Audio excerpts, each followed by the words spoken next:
नमस्कार साथियों, मैं सीताराम प्रसाद पूर्व सैनिक फेसबुक लाइव पर उपस्थित तमाम श्रोतागण को हार्दिक अभिनंदन करता हूं। आज हिंदुओं का महापर्व महाशिवरात्रि के शुभ अवसर पर संपूर्ण देशवासियों को जिला परिषद संख्या 46 की जनता की तरफ से मैं सीताराम प्रसाद आप सबका हार्दिक शुभकामना देता हूं और भगवान शिव शंकर भोलेनाथ अंतर्यामी से प्रार्थना करता हूं कि भारत ऐसे ही आत्मनिर्भरता की ओर बढ़ते रहे और हर दिशा में आत्मनिर्भरता, चाहे वो इलेक्ट्रॉनिक्स जिसमें चाइना बाजार छाया हुआ है, या डिफेंस के जितने हथियार और औजार हैं उसमें भी तत्कालीन सरकार बहुत ही रुचि ले रही है। तो तकनीकी रूप से इन सारी हथियारों को जखीरा जो हम विदेशों से खरीदते हैं और उसमें काफी हमारी अर्थव्यवस्था का हिस्सा चला जाता है। तो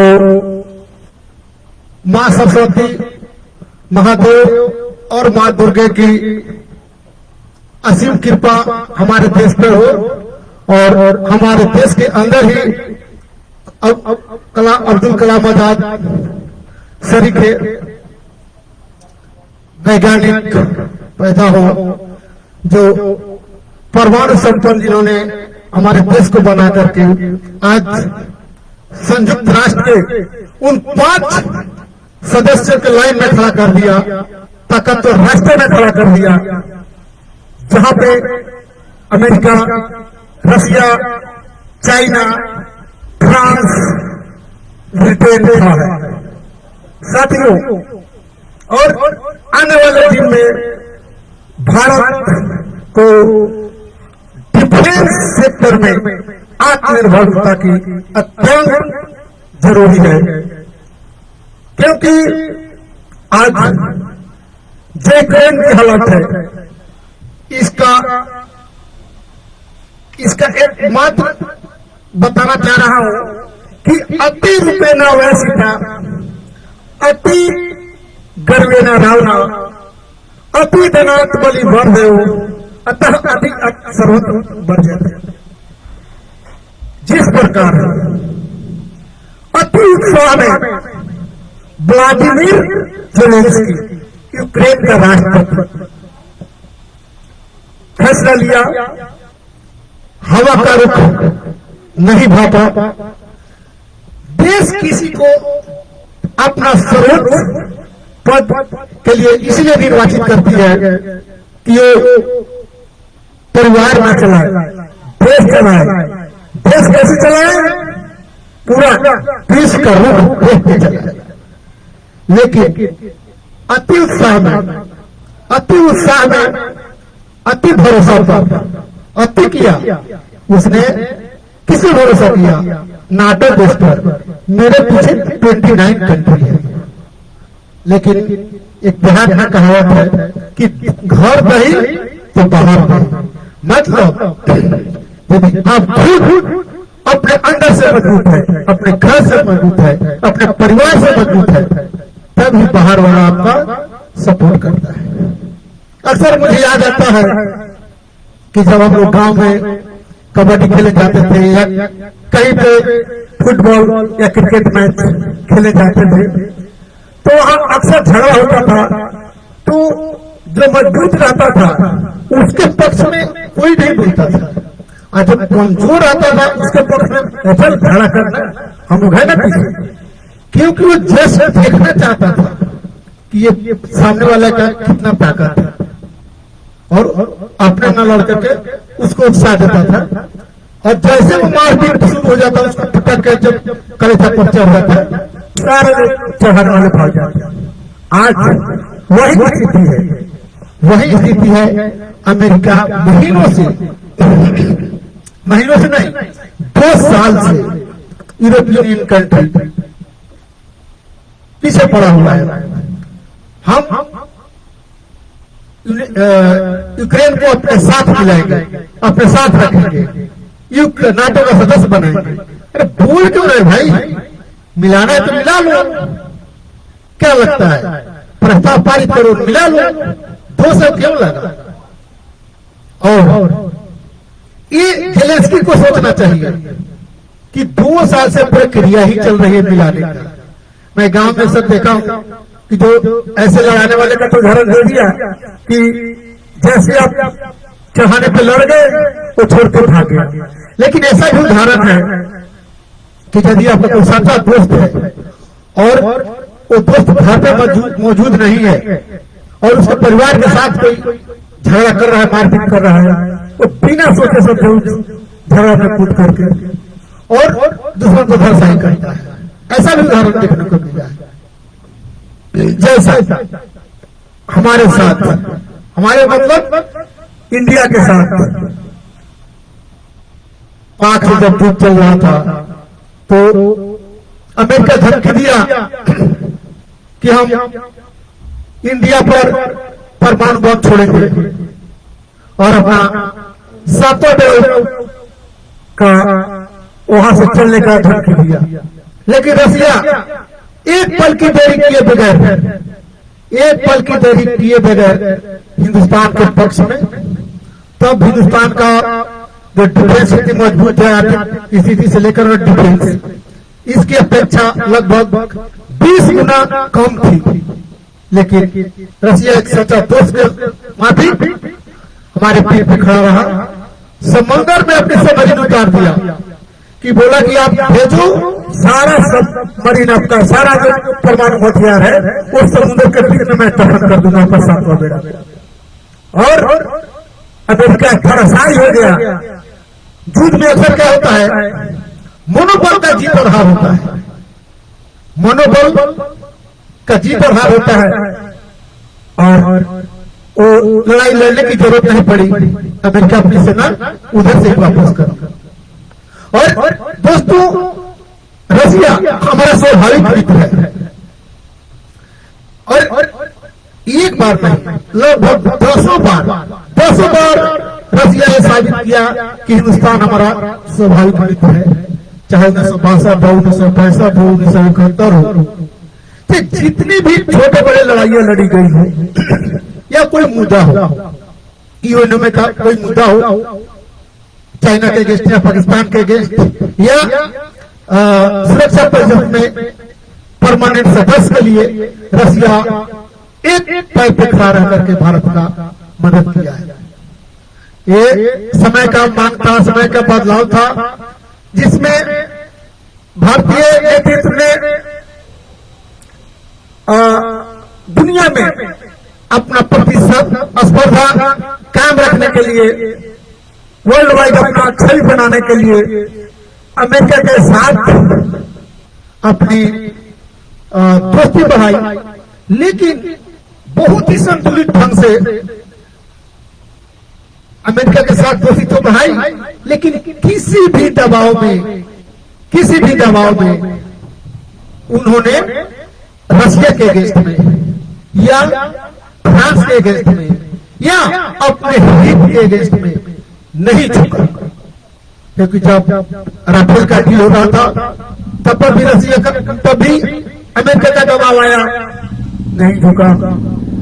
जब यूएस 400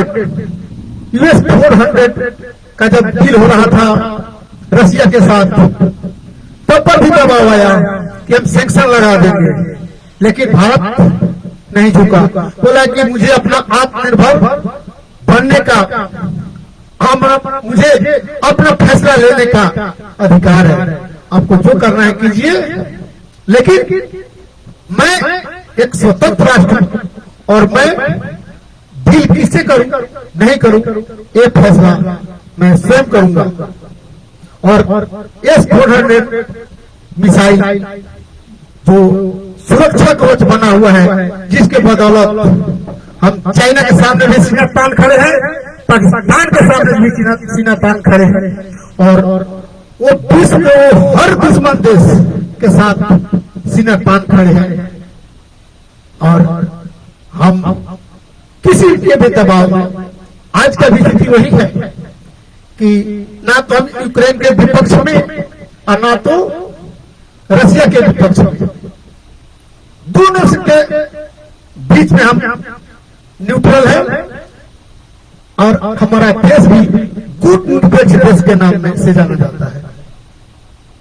जितनी भी सी युद्ध हुई हमारा मार्ग रहा बीच का रास्ता, यानी विश्व बनने का जो भारत का सपना है, अहिंसावादी का जो सपना है, उस रास्ते हम चलते हैं। लेकिन इसके बावजूद भी जब कोई आंख दिखाता है तो उसको सबक सिखाने से हम पीछे नहीं हटते हैं। इसका उदाहरण गलवान में चाइना के साथ 20 के बदले 50 सैनिकों को मारा, और डोकलाम में हालांकि तो भूटान का मुद्दा था, लेकिन चूंकि भारत प्रतिबद्ध है, प्रतिबद्ध क्या है कि भूटान की रक्षा भारत की सेना करेगी, इसलिए डोकलाम में भी 90 दिन गहमा गहमी के बीच पूरा आज हो जाएगा युद्ध, कल हो जाएगा युद्ध, चाइना ये तैयारी कर लिया है, चाइना वो तैयार कर लिया है, भारत की खैर नहीं। कितना भी विदेशी मीडिया, चाइनीज अखबार, ग्लोबल टाइम्स कोई है चाइनीज अखबार जो सरकार का पक्ष किया, वहां तो स्वतंत्र अखबार है ही नहीं। एक ही अखबार है ग्लोबल टाइम्स जो केवल चाइनीज सरकार का कठपुतली है, वो जो न्यूज बताती है कि ये छापना है, प्रोपेगेंडा फैलाना है, वही छापती है। मेरे इंडिया के माफिक नहीं कि 30-35 चैनल है, कोई रशिया के पास तो कोई चाइना के पैसों से लेकर के भारत के अगेंस्ट में प्रोपेगेंडा फैलाने का स्वतंत्र है। तो उसके बावजूद भी सफल नेतृत्व, कुशल विदेश नीति के माध्यम गलवान में भी, डोकलाम में भी, यूरी का बदला भी और पठानकोट का हमला का बदला भी, सब जगह जहां इनका जवाब पत्थर से देना था भारत देती है और देती रहेगी। लेकिन ये सोचने समझने की बात है कि हमारा मनोबल तभी ऊंचा रहेगा और कायम रहेगा। मनोबल तो आज यूक्रेन का भी ऊंचा था कि मरते दम तक नहीं मैं हटूंगा। भाई आज सारा देश व्लादिमीर पुतिन को बोल रहे कि हठी है, वो जो एक बार सोच लेता है वो करता है। लेकिन आज के तारीख में यदि यूक्रेन और रशिया के बीच में व्लादिमीर पुतिन और व्लादिमीर ज़ेलेंस्की की तुलना किया जाए तो सबसे ज्यादा बेवकूफ और सबसे ज्यादा हट्टी व्लादिमीर ज़ेलेंस्की है। ऐसा मैं क्यों कह रहा हूं? इसका कारण है, इसका कारण यह है कि युद्ध कहां चल रहा है? यूक्रेन में जान माल धन इंफ्रास्ट्रक्चर खनिज संपदा की नुकसान किसकी हो रही है? यूक्रेन की हो रही है। और रशिया के अंदर एक चिंगारी भी नहीं सुनी है। हानि किसको हो रहा है? यूक्रेन की हो रही है। और हजारों हजार की संख्या में नागरिक मारे जा रहे हैं, सिविलियन मारे जा रहे हैं, सैनिक मारे जा रहे हैं। तो और जितने भी विध्वंसक उनके पास है सब मिसाइल सब बर्बाद हो रहा है। इसके बावजूद भी बस केवल एक बात बोलना है कि मैं कभी भी नाटो का सदस्य नहीं बनूंगा, यूरोपियन यूनियन का सदस्य नहीं बनूंगा। मात्र इतनी बात बोल देने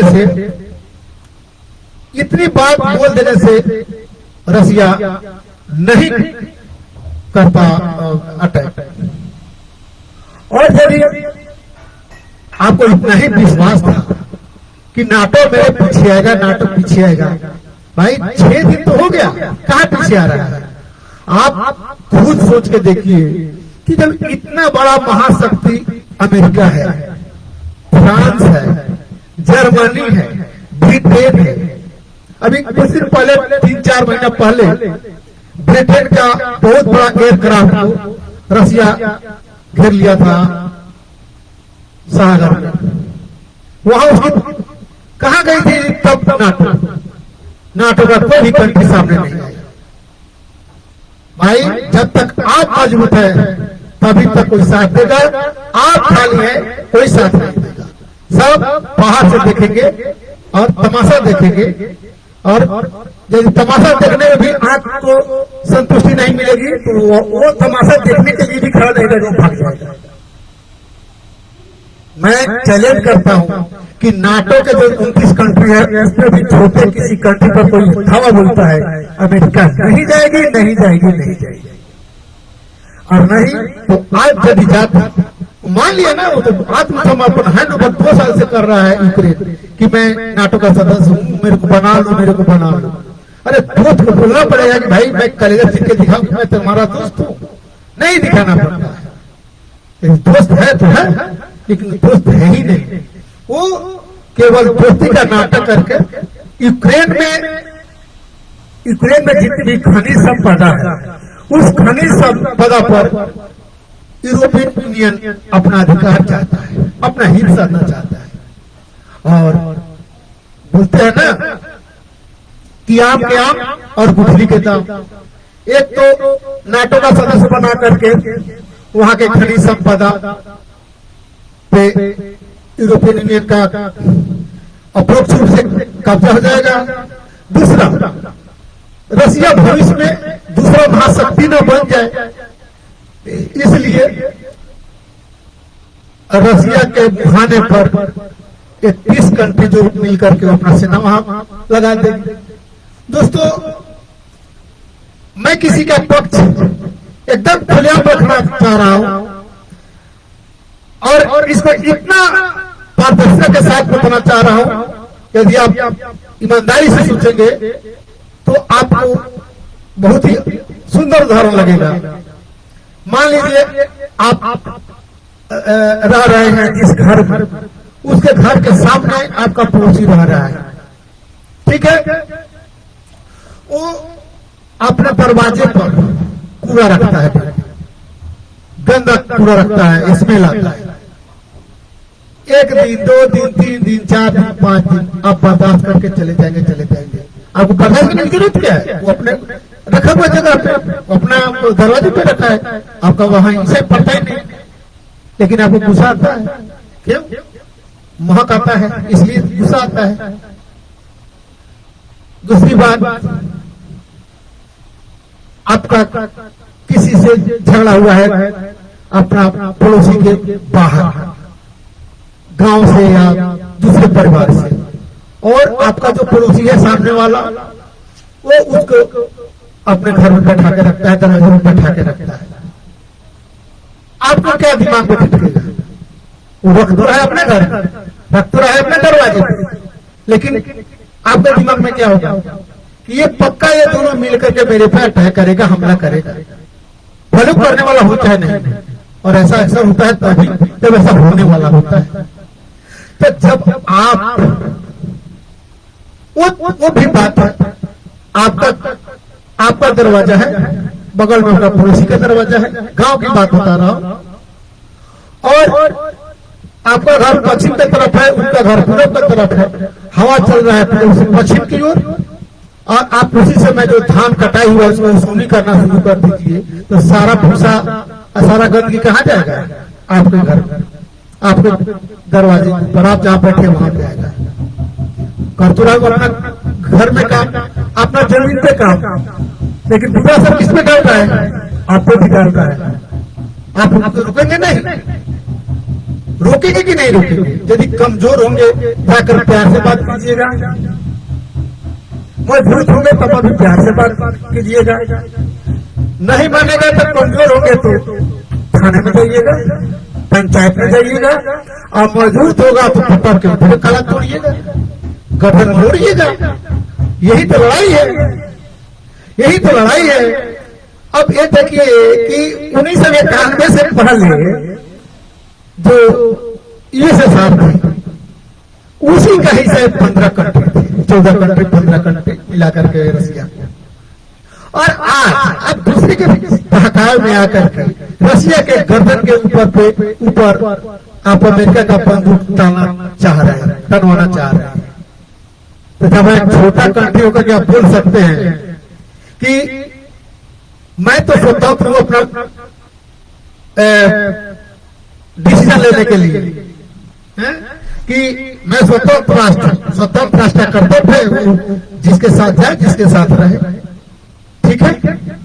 स्वतंत्र राष्ट्र तो मैं भी स्वतंत्र राष्ट्र, मुझे भी अपने भविष्य के खतरे को भाप करके एक्शन लेने का अधिकार है, और जो रसिया कर रही है।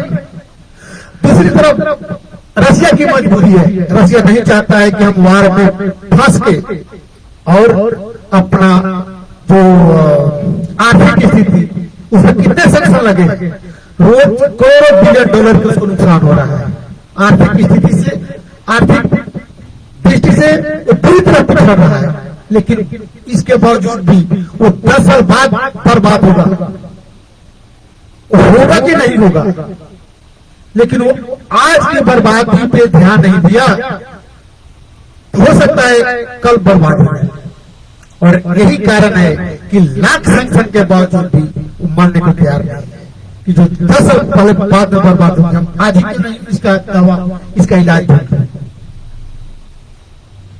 इसी कारण है, यही कारण है कि रसिया मजबूर होकर यूक्रेन पर हमला किया है। मैं मानवता का जो हानि हो रहा है इससे खुद ही दुखी हूं। कभी भी आप एक मौत का तुलना करोड़ मौत से नहीं कर सकते, लाख मौत से नहीं कर सकते। आप खुद सोच के देखिए कि आपके घर से किसी एक व्यक्ति की हत्या हो जाती है, उसके बदले आप 1 लाख की भी मार देते हो, आपका परिवार का दुख दिन का भर भी कम नहीं होगा, क्योंकि उसे उतनी आपूर्ति होगी नहीं। जो आपके घर में दिन रात आपका साथ देता था, बगल बैठता था, आपके लिए सोता था, आपके लिए करता था, वो मिलने वाला नहीं। तो एक हत्या के बदले आप और हत्या कर दो, उससे आपका दुख कम होने का सवाल ही नहीं।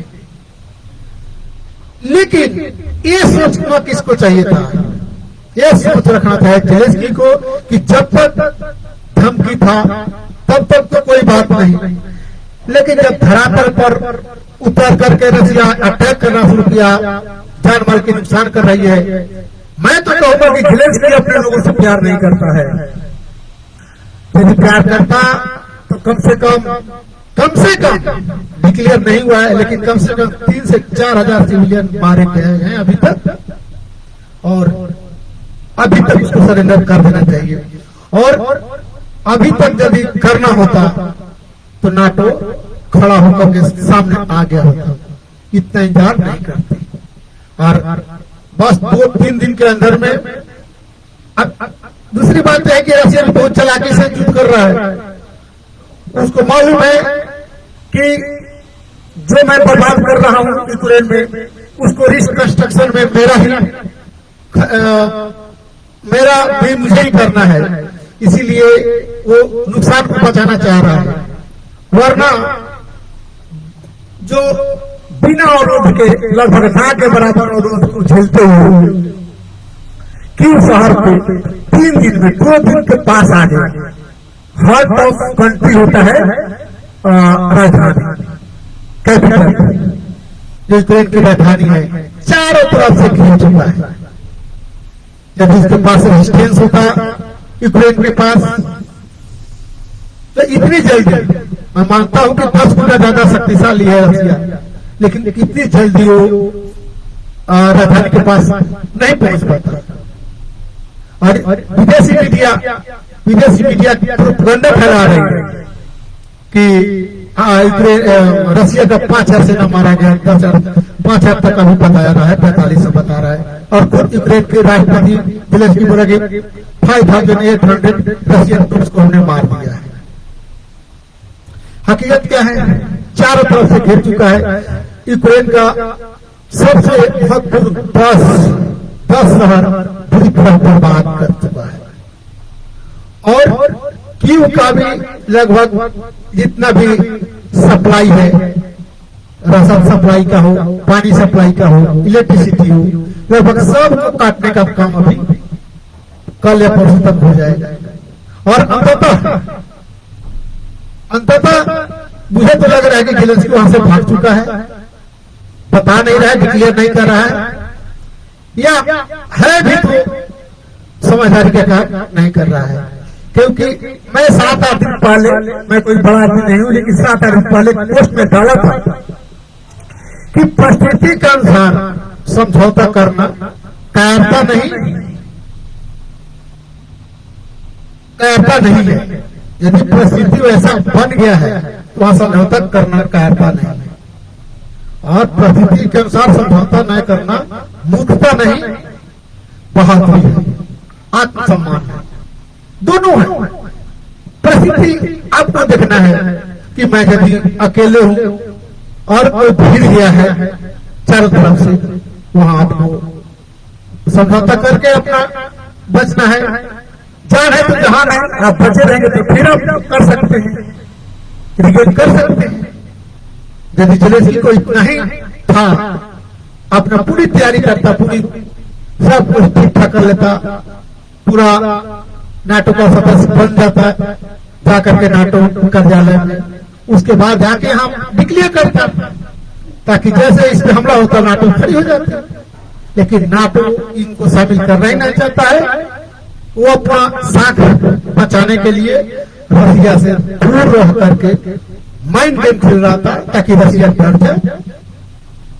डर जाए और वो साइकोलॉजिकल दबाव रसिया पे डालना चाह रहा था, जो अभी पुल खुल गई। अमेरिका का पहला हिम्मत करने वाला काम जो जेलेंस्की का था, जो इशारा था, शायद वो इशारा था कि हम अपनी सेना नहीं भेजेंगे। पहला वर्ड अमेरिका का, अमेरिकी राष्ट्रपति बाइडेन जी का एक था, मैं अपनी सेना नहीं उतारूंगा। तो जैसे ये वक्तव्य आई थी, उसी समय जेलेंस्की को अपनी चतुराई दिखाते हुए पीछे हट जाना चाहिए था, और ये मानव त्रासदी को बचा लेना चाहिए था। मानव त्रासदी बचाने का यदि सबसे बड़ा किरदार है तो खुद जेलेंस्की है, और इसका दोषी भी जेलेंस्की है मेरे अनुसार। क्योंकि नाटो का सदस्य बनने का जिद जेलेंस्की का था, नाटो अपनाने तक तैयार था, अपनाया नहीं, मतलब जेलेंस्की के साथ नाटो ने धोखा दिया। और दूसरी शब्दों में कहूं तो यूक्रेन हमेशा ही भारत का विरोध किया है, और रूस, रसिया हमेशा ही भारत का साथ दिया है। हालांकि मानवता का जो नुकसान हो रहा है उससे भारत बहुत दुखी है, और मानवीय सहायता के लिए आज प्राइम मिनिस्टर महोदय कुछ आर्थिक घोषणा भी किए हैं यूक्रेन के नागरिक के लिए। इसके बावजूद भी वहां जो लगभग 25,000 भारतीय छात्र फंसे हुए हैं, उनको बचाना हम सबका कर्तव्य है। अभी सभी लोग सरकार पे जिम्मेदारी डाल रहे हैं कि सरकार कुछ नहीं कर रही है। नहीं, सरकार और हमारे देश के बहुत ही बड़े भारत रत्न देशभक्त पूंजीपति उद्योगपति रतन टाटा जी, उन्होंने जब से अधिग्रहण किया है एयरलाइंस का, और ये बता दूं कि एयरलाइंस वाले टाटा का ही था, बाद में सरकार उनसे खरीद ली थी, और एक बार पुनः टाटा का हाथ में एयरलाइंस आया, और उन्होंने सबसे पहले ही पहल किया कि ऑपरेशन गंगा चला करके पूरे भारतीय छात्र को यूक्रेन से हम भारत लाएंगे। और कोरोना महामारी के कहने की बात है कि कोरोना महामारी में सबसे ज्यादा यदि डोनेशन दिया 1500 करोड़ तो Tata group of company Manoj Tripathi ने दिया। तो वैसे वैसे उद्योगपति का भारत में जरूरत है।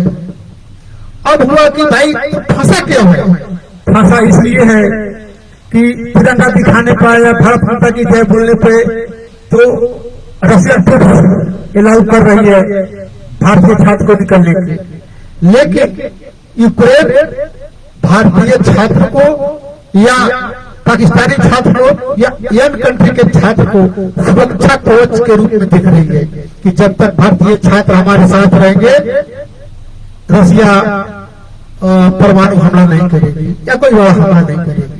और वहां की सेना और वहां की पुलिस कहा कि यूक्रेन की वो भारतीय छात्र को छोड़ नहीं रहा तो ये गंदी राजनीति गंदी सोच है वो यूक्रेन की है। हालांकि कुछ लोग बोल रहे हैं कि मोदी जी जानबूझ करके छात्रों को नहीं ला रहे हैं, क्योंकि कुछ छात्रों का भी वीडियो वायरल हुआ था कि वो यूक्रेन में रह करके इस सरकार के खिलाफ में जो दिल्ली में हुआ था धरना प्रदर्शन, किसान का प्रदर्शन और इस तरह का प्रदर्शन में भाग लेकर के ट्विटर के माध्यम से मैं यदि ऐसा है तो भी मैं सरकार से अनुरोध करूंगा कि वो देश की अपनी मसला है, अभी विदेश से सारे भारतीय छात्रों को किसी भी कूटनीति की तरह किसी भी तरह वहां से लाया जाए। आज एक और शोक की बात है कि हमारा एक भारतीय छात्र आज गोलीबारी के बीच में मतलब मृत्यु को प्राप्त हो गए। उसके लिए हम उनके माता पिता को एक दिन की घड़ी में भगवान से प्रार्थना करेंगे उनको दुख सहने की शक्ति दे। लेकिन युद्ध का जब से बन रहा था संभावना बहुत दिन से बन रहा था, मैं उन सारे माता पिताओं से अनुरोध करूंगा कि जब भी किसी भी देश में दो देशों के बीच में ऐसी कुछ युद्ध की संभावनाएं होती है तो आप सरकार के भरोसे नहीं बैठिए। मैं ये नहीं कह रहा हूं कि सरकार कमजोर है या बुद्धि है या कुछ है, लेकिन अपना हाथ जगन्नाथ आप अपने पर भरोसा कीजिए। अभी जो हताहत हो रहा है वो आपका देश का नुकसान तो है ही, लेकिन आपका व्यक्तिगत नुकसान है। यदि 80,000 या 90,000 या 1 लाख में आपका बेटा विदेश से आ जाता है आपके घर हंसता मुस्कुराता हुआ आपके सामने, जिसको आप 30 लाख रुपए दे करके पढ़ने के लिए भेजे हैं, 1 लाख खर्च कर सकते थे। कम से कम 2 महीना से चल रहा है कि युद्ध आज हो जाए कल हो जाए आज हो जाए कल हो जाए, और तब एयरलाइंस भी अलाउ कर रही थी और किसी को देश में आने जाने में दिक्कत नहीं थी। उस समय समझदारी दिखाना चाहिए था और अपने पैसा से वापस बुलाना चाहिए था, क्योंकि जान है तो जहान है। और सरकार भी कोशिश कर रही है और आज नाटो सदस्य देश भी यूरोपियन यूनियन का अध्यक्ष जो है उपराष्ट्रपति उनका भी आया है कि हम आपका मदद करेंगे भारतीय छात्र को वहां से इवैक्यूएशन के लिए, क्योंकि नाटो के संपर्क में यूक्रेन है यूरोपियन यूनियन के। तो हो सकता है कि 4-5 दिन में अंदर सभी भारतीय छात्र अपने वतन लौट आए बिना किसी भेदभाव, जाति, धर्म और पार्टी पॉलिटिक्स का भेदभाव किए हुए। साथियों, सबसे बड़ी बात है यूक्रेन और रूस के युद्ध से हमें डरना नहीं है। मैं ये नहीं कह रहा कि डरना है, लेकिन सबक लेने की जरूरत है कि जब आप मजबूत होंगे तब कोई आपका साथ देगा, आप कमजोर होंगे आपका कोई साथ नहीं देगा। इसलिए हम सभी भारतीयवासियों का कर्तव्य बनता है कि हम देश के आर्थिक रूप से मजबूत प्रदान करने के लिए और अपने दिल में राष्ट्रवाद पालने के लिए अच्छे से अच्छा काम करें और राष्ट्र को मजबूती की तरफ लेकर जाए, ताकि आने वाले दिनों में कब कहाँ क्या हो जाए ये इसकी कोई कल्पना नहीं कर सकते हैं, क्योंकि ऑलरेडी 50 साल के बीच में हम लड़ चुके हैं। आने वाला दिन से तो हो सकता है, क्योंकि चाइना का विस्तारवाद नीति और पाकिस्तान का न जीऊंगा न जीने दूंगा, न मैं खुद से चैन से रहूंगा ना कुछ चैन से रहने दूंगा की नीति ऐसी है पड़ोसी कि हो सकता है भविष्य में हम एक वार लड़े। इसलिए सबसे पहला काम हम आर्थिक रूप से देश को मजबूत बनाए और उसका एक मात्र जरिया है कि हम चाइनीज उत्पाद का बहिष्कार करें, क्योंकि हमारा सबसे बड़ा दुश्मन है चाइना, और चाइना का हमारे बाजार पे 60 से 70% अवैध रूप से कब्जा है और हमारा आर्थिक राजस्व चुरा करके वो विश्व का महाशक्ति बन रहा है। तो पहला तो दूसरा है कि आज यूक्रेन की जनता यदि सुरक्षित है नहीं, लेकिन फिर भी सुरक्षित है, तो वो वहां का इंफ्रास्ट्रक्चर डेवलपमेंट के कारण है। वो क्या है? वो है वहां का मेट्रो, जहां हमारे देश में 99.99% रेलवे ऊपर चलती है, मतलब धरती पे चलती है, धरती के ऊपर चलती है। और यूक्रेन में मेट्रो रेल का जाल बिछा हुआ है, जिसके टनल में छू करके आज उनकी रक्षा हो रही है। ये इंफ्रास्ट्रक्चर का देन है।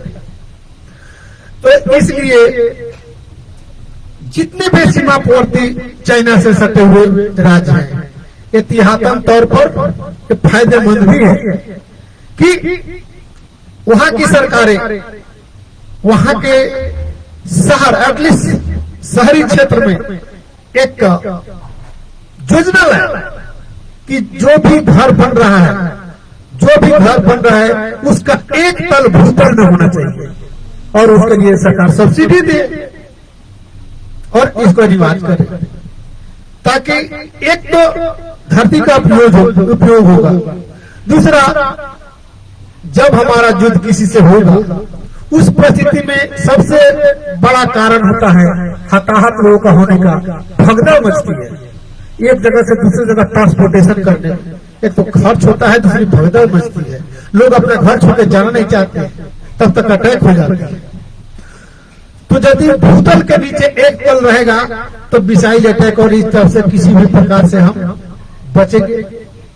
तो हम दूर का सोच के आज करेंगे तो हमारे लिए फायदेमंद होगी।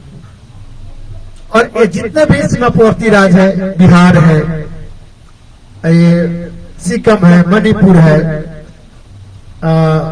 नागालैंड है या अरुणाचल प्रदेश है, कोई एक्स्ट्रा है नहीं, सब कोई घर बनाना चाहता है, सब कोई घर बनाता है। तो जो घर बनाता है उसका एक तल भूतल में कीजिए, क्या तकलीफ है? और इसके लिए एक प्रोग्राम शहर डेवलपमेंट का जो अधिकारी होता है उनके पास होना चाहिए। दूसरी बात यह है कि जितने भी औद्योगिक क्षेत्र है जिसमें हमारे पूंजीपति है, हमारे उद्योगपति है, वो चाइना के जो काट है, इलेक्ट्रॉनिक्स, उनको समकक्ष उत्पाद तैयार करें, ताकि चाइना भारत के मार्केट से बुरी तरह आउट हो जाए। और इससे भी महत्वपूर्ण है कि आज भले हमारा रसिया दोस्त है, कल किसी भी कारणवश यदि वो हमारा साथ नहीं देता है तो डिफेंस में हमारा थोड़ा बहुत कमजोरी आएगी, क्योंकि X400 का जो बैटरी है अभी भी भारत नहीं बना पा रही है, आने वाले दिनों में बनाएगी। लेकिन यदि किसी कारणवश ब्लैकमेल करना चाहेगा वो ब्लैकमेल कर सकता है। इसलिए सबसे बड़ी बात है कि डिफेंस सेक्टर में हमारी आत्मनिर्भरता बहुत ही जरूरी है, जो कि बहुत हद तक हो चुका है, लेकिन इसको और आगे बढ़ाने की जरूरत है और मजबूती प्रदान करने की जरूरत है। ऐसा नहीं कि हमारे पास संसाधन नहीं है, संसाधन है, और जो देश आज हमसे दोस्ती करना चाहता है और अपना व्यापार हमारे देश में लाना चाहता है, हम उससे टेक्नोलॉजी की भागीदारी करें, साझेदारी करें और उस टेक्नोलॉजी को हम अपने देश में लाए। जैसे राफेल है तो राफेल हमने 36 खरीद लिया है, लेकिन अब 36 हम अपने बनाने के लिए वहां की टेक्नोलॉजी का इस्तेमाल करें, ऐसा डील करें। यदि वो दोस्त है तो दोस्त की तरह करें। रसिया है तो वहां का टेक्नोलॉजी का आदान प्रदान हो। जैसे अभी इजराइल के साथ अपना टेक्नोलॉजी का है, वो टेक्नोलॉजी साझा कर रहा है ताकि वो चीजें हम खुद अपना देश में बना सके। कल कब क्या होगा कौन जानता है, कौन किसके साथ है, कौन कब किसके साथ हो जाएगा। लेकिन जब हमारे अंदर देश के अंदर खुद ही डिफेंस में आत्मनिर्भरता होगी तो हमें किसी से डरने की जरूरत नहीं पड़ेगी। इसलिए अभी जेलेंस्की को लास्ट में ही कहना चाहता हूं कि विनाश काले विपरीत बुद्धि। दूसरा कि आपत्काल परे कर्मचारी धीरज धर मित्र रुनारी। हमारे यहाँ तो यदि रामायण महाभारत के आधार पर उनका कूटनीति, उनका राजनीति ठीक से समझ जाए तो ये जो पूरा विश्व है ना, पूरा विश्व का राजनीति, रामायण महाभारत तो छोड़िए, यदि बिहार के किसी गांव का प्रधान का कूटनीति समझ जाए तो पूरा विश्व की कूटनीति और राजनीति उसी पे मतलब अभी चल रहा है। एक बिहार के किसी भी गांव का उदाहरण ले लीजिए, वहां का एक प्रधान का कूटनीति समझ जाइए तो उस कूटनीति भारी पड़ेगा एक विश्व का भी जो कूटनीति चल रहा है। और रामायण महाभारत तो बहुत बृहद बात है। तो आपातकाल परे कर्मचारी धीरज धर मित्र रुनारी। अभी जेलेंस्की को इस आपातकाल में अपने मित्र की पहचान, जो 29 कंट्री थे मित्र बन करके पीछे से धक्का दे रहे थे, इसको पहचान करना चाहिए कि भाई जब तक युद्ध नहीं होता तब तक वो साथ दे रहे थे, और अब युद्ध हो गया तो सब पीछे भाग रहे हैं, बोल रहे हैं कि मैं एयरक्राफ्ट दे दूंगा, मैं ये दे दूंगा, मैं वो दे दूंगा। उससे क्या होगा? उसको चलाने वाला फीलिंग तो नहीं है ना उसके पास। जब चलाने का बंदूक हमारे पास है, उसको चलाने का है, तो उससे ज्यादा असरदार तक डंडा होगा, लाठी होगा, भाला होगा। तो आप सब कुछ तो दे सकते हो, दे रहे हो, लेकिन इसको चलाने का ढंग नहीं होगा तो खुद अपने आप पे घातक साबित होगा। तो असली मित्र वह नहीं है जो आपको सम्मान दे, वो असली मित्र है जो खुद सामने से आकर आपके लिए लड़े। तो जेलेंस्की को भगवान सद्बुद्धि दे और मानव त्रासदी बचाने के लिए अपनी जीत से हटे। और रसिया कुछ मांग नहीं रहा है कि हमें यूक्रेन पे शासन चाहिए, वो सिर्फ मांग रहा है कि आप साइन करके दे दो कि हम नाटो का सदस्य नहीं बनेंगे। और मुझे नहीं लगता इसमें कोई बुराई है। जैसा मैं पड़ोसी का उदाहरण बताया कि कोई भी नहीं चाहेगा कि हमारा पड़ोसी हमारे दुश्मन का पनाहगार बने। एक छोटा कंट्री अपने आप को अपना गर्व महसूस करता है कि कि इतने बड़े कंट्री को टक्कर देना, तो बड़े कंट्री का भी आत्मरक्षा भविष्य का सोच करके कदम उठाने का अधिकार है।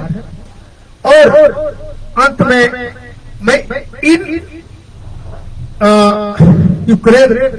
यूक्रेन और रसिया के बीच हो रहे युद्ध से हम भारतवासियों को सबक लेने की जरूरत है, ताकि भविष्य में हम किसी भी आपात स्थिति में किसी भी देश से युद्ध होने की स्थिति में हम मजबूत रहे और किसी के आगे हथियार डालने का ये ना हो, मौका न मिले।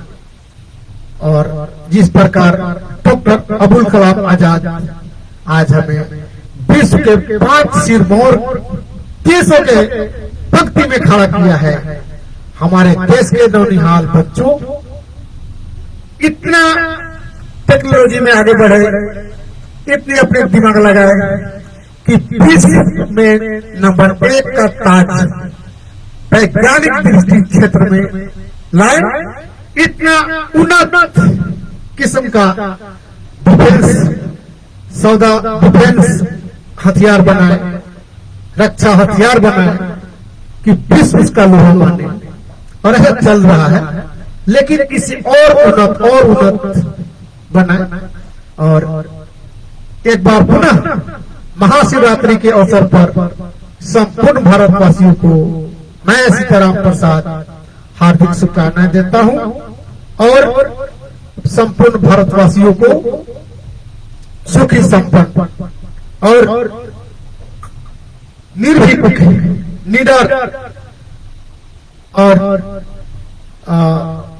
साहसी कदम उठाने और विश्व में एक मजबूत उभरता हुआ सितारा बन करके चमके, इसके वरदान मैं देवाधिदेव महादेव से मांगता हूं। जय हिंद, जय भारत।